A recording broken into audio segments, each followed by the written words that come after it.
Yor jak mơ tươi nó Sư ba hồi rư si nai tini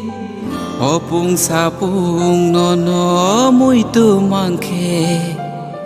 Khale kham sao ani O mokoli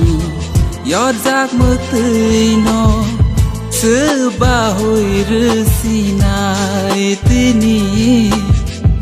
Opung sapung no mui tu mangke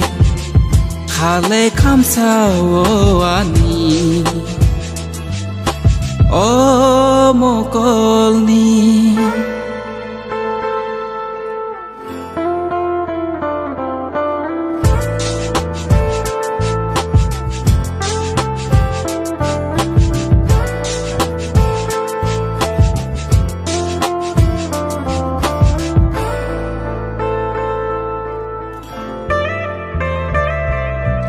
Gelang kanung le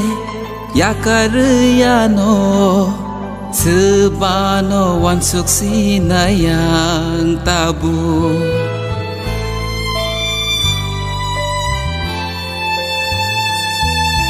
Gelang kanung le yakaruyano sebano wan suksi na yang tabu Yakaruyano kelangkanung le Sebano wan suksi na yang tabu O mokoli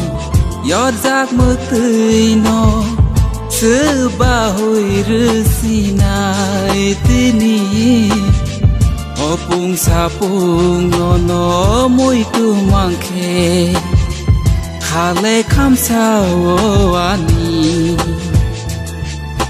O mokolni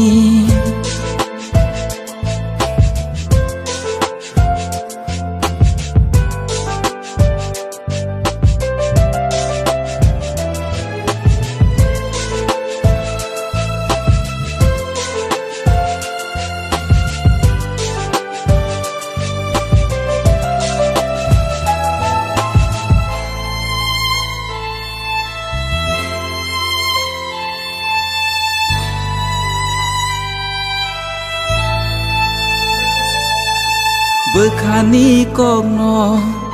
sanahin mani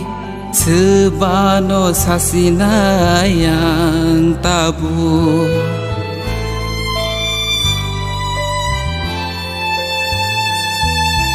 Bekhani kogno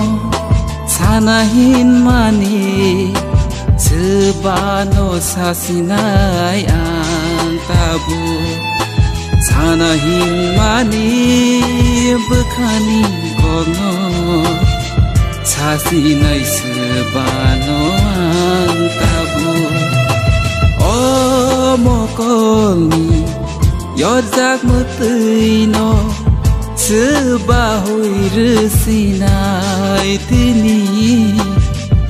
Opung sapung no mui tu mangke Khale kham sao ani